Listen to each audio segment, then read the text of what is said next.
Warning, this video contains spoilers for the new games Pokemon X and Y on Nintendo 3DS. If you've not yet reached the point in the game that this video covers, proceed at your own risk. Pokemon rules.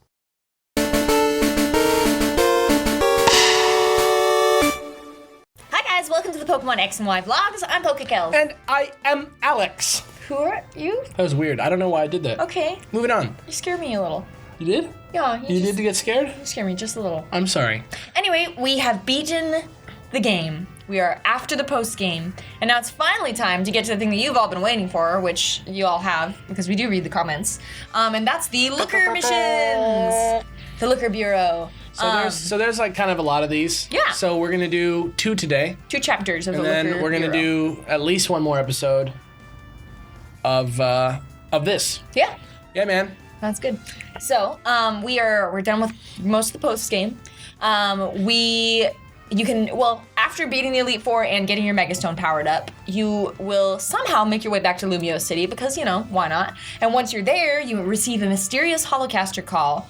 And the guy says on the line, or girl, who knows, asks him to meet you down the alley in Rogue Plaza, which happens to be right across from the Sushi High Roller restaurant. And once you get there, it's the Looker Bureau. So if you guys don't remember who Looker is, he's from Pokemon Platinum, and he's like a detective, like government. Interpol, he calls himself. Yeah, I guess he's Interpol, but that's weird that there's Interpol in the Pokemon world because that's a real world agency. But he's an agent and he's a detective and he's a lot of different things. He's a good man, great father. He's a man on the move. So he's looking for an assistant, I guess? Yeah, he says, you did some really good work out there in the Pokemon world, and so I really want you to become an agent with me, a detective agent. You can be my assistant. But first, you gotta prove yourself. So yeah, so you go out. Chapter 1. Yeah, so you go out into the city, and he's like, you gotta find the 5 Looker tickets. And he gives you a clue for each of them, and they look like little, obvious things to pick up. And so you find one in the Pokemon Center in Magenta Plaza, you find one in the Prism Tower Gym, you find one in the herb shop, you find one in the hotel, and you find one in the museum. So that's that. Yeah. And you go back to Looker, and he's like, "Great, you found all my tickets, and now you are my partner." So of course, if I was a government agent, that would not be my plan to see if somebody was good enough to be my assistant. Like being able to solve clues and find out something in the city. Just find tickets in the city. That seems too easy. Yeah. I'd probably have some sort of endurance challenge. In the real world, you probably fitness. wouldn't select someone that way. You'd probably be like at your detective agency being like, well, this guy's been on a couple cases.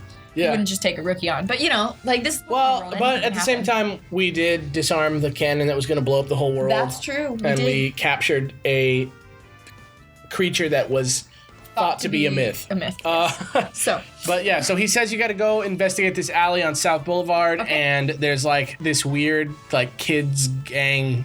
Yeah, he's like, all these children in this alley are misbehaving themselves, and they are not doing their homework, and they're going out and playing in the alleys instead. So we need to find out why, because it's not just kids being kids. And there must be another reason. So you go see the kids.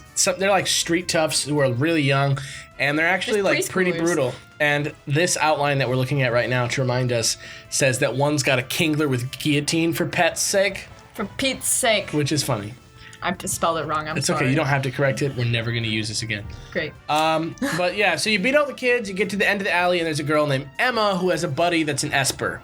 Yay, Esper the Mimi. The Esper's name is Mimi. Yeah, Mimi the Esper, and it's got issues. Yeah, it's been mistreated by a previous owner or whatever. It's been scared, and it runs away and is frightened, and she's like, my Esper, find her, she's my friend.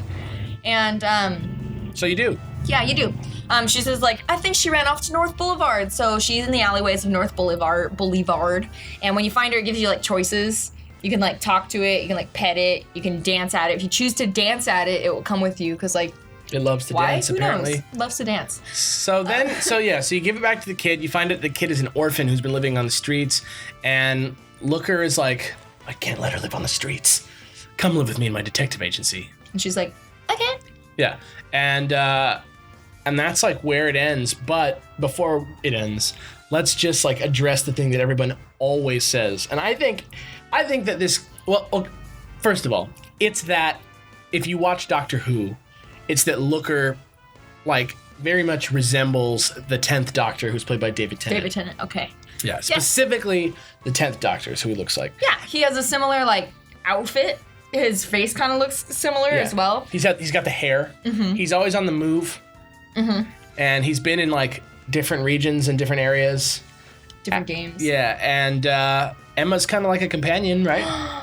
Yes. Yes. Yes. And what else? Like he like appears in weird places, like in Platinum. He like walks into your house, and he's just like a weird, kooky guy. And there's something about the screwdriver, but I can't remember what it is. Oh, I don't know. He has like something that could be a screwdriver. I don't know. Huh. But I don't think that it is like supposed to be that he's supposed to be like a time traveling alien. Maybe the game designers are fans and they just that's what I'm saying. I think that somebody saw a picture of David Tennant was like, this would be like a cool look for this guy. And I think that's where it ended. I don't think that it's supposed to be like Doctor Who's in the game. Yeah. But it's interesting. The coincidences are there. Yeah. And Emma is now living in the Looker Bureau, which is just fantastic. Yeah, because there's wonderful. always and going it's along. very heartwarming. I mean, I have to say that story, the story with Emma finding the orphan and like allowing her back into like a home, is probably like the most well written part of this game. Yeah, I like the Looker missions. They're all really short though, and there's not enough of them. That's true. There I believe are 5 for it to be the only like story based post game stuff. Right. But we do find out some very interesting things. Yeah, that's true. About some other characters. But in this we're game. not going to get there till next time. So now we're going to move into questions. So let's do that now. What do you want to do? What do you want to do? You want to read or you want to answer first? I'll read the first question. Okay.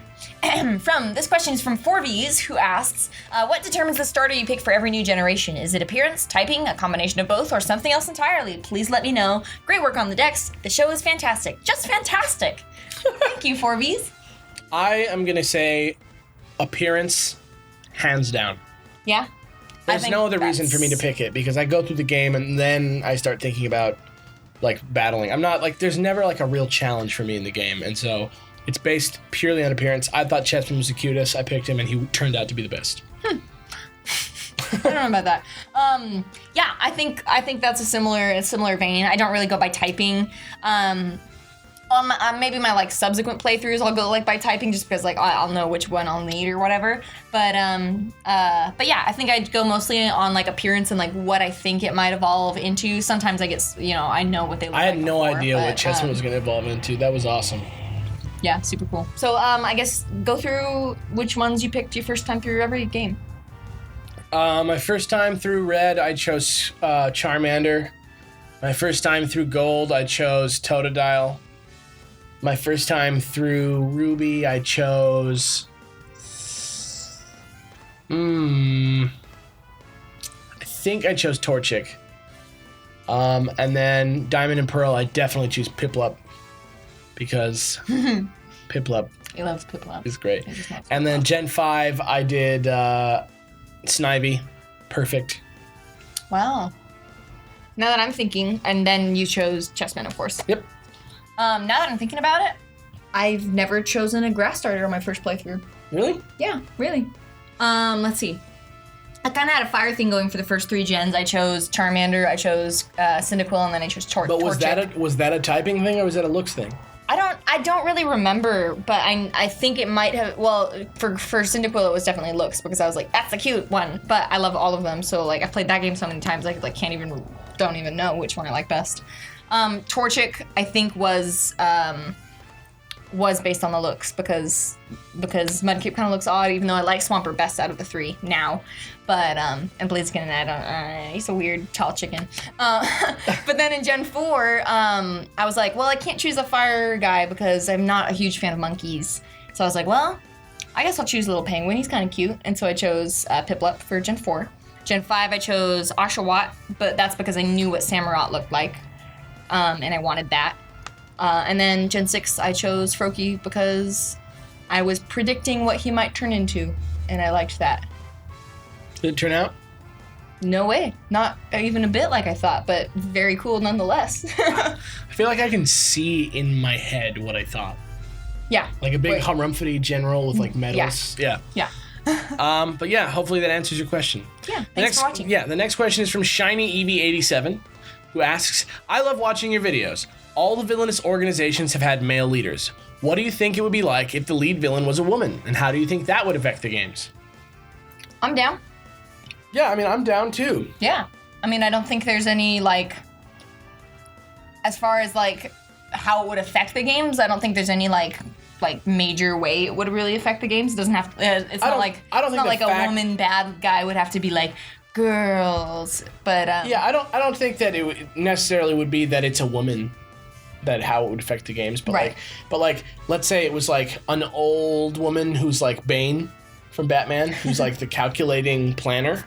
Like that could be a thing, or it could be like, you know, Bellatrix Lestrange, like some kind of like scary lady, or like a sexy Poison Ivy type villain, or like a sexy Catwoman type villain, or a sexy Harley Quinn type villain. Harley Quinn is too crazy to be sexy. So cool. She looks hot. She's cool though. She looks hot, but I would never like want to be like at dinner with her. Well, most of the games they do have like, I mean, we've seen male and female champions and things like that, and then we've seen, the only thing we haven't seen was a female bad guy team leader. And we've seen like girls that are like high up henchmen, but we've the one at the start of it all. Like what's her name? Nala? What? From which game? The Elite Four, Team Flare, remember? Malva, right? I think so, Malva, yeah. Yeah, she. Ugh.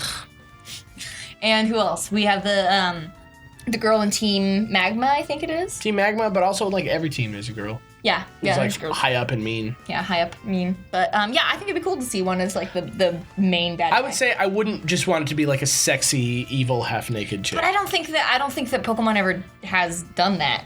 Well, like okay, like the Team Flare villains who are girls are all like sexy. But so are the guys, kind of. Kind of. They're all like. Some of them are like fat scientists, though. Right. I'm just saying, like, I wouldn't want it to be like a sexy woman villain. I would want them to do something at least a little bit more out of character for a female villain. I think that'd be cool. All right. Sounds good. Yeah. All right. So I guess the last question now is from Cameron Robinson. Shut your head. That was my elbow. From Cameron Robinson, who asks, Kelly, Alex, do you not feel as if the traditional formula for Pokemon games is starting to wear off? You know, a professor gives you a starter and an encyclopedia, being told to fill it, and your parents don't really seem to care. I still love the games, but it would be good to hear your thoughts on it. I think there's definitely room for innovation. I don't have a real problem with it because it's not really the story of the game every time is that. You know what I mean? Mm-hmm. Like, it's more just like the format of the game in the same way that like Zelda, every single time you wear a green thing and then you have to get a sword and a shield and then you like go beat the temples. Actually, very similar game structure between those two games, just the gameplay that's different. But I mean, we were talking about the like old Pokemon game that takes place like way in the past. Mm-hmm. I would love to play something like that. But is there something that I would like to replace? Like, do I want the like the premise of the game to be different for the next Pokemon? I don't need it, but I would love to see it. Like, it'd be cool if there was another reason why I was traveling around, like, or maybe I wasn't trying to beat the gyms. I don't know. I kind of like the gym leaders. I have to say that I think formula for games that are a series like Pokemon is very important, and I think that it is. That without a professor that gives you a Pokemon and the 8 gyms to battle and then the Elite Four, it really at this point wouldn't be a Pokemon game, like a main series Pokemon game. And yes, if there was like, you know, basically the improvements that I would want from the Pokemon series would be just like, you know, a little bit more rich of a storyline of the bad guy team or something like that. But as far as the formula goes, I think that's so integral to like what Pokemon is. What I'm saying is like if it wasn't.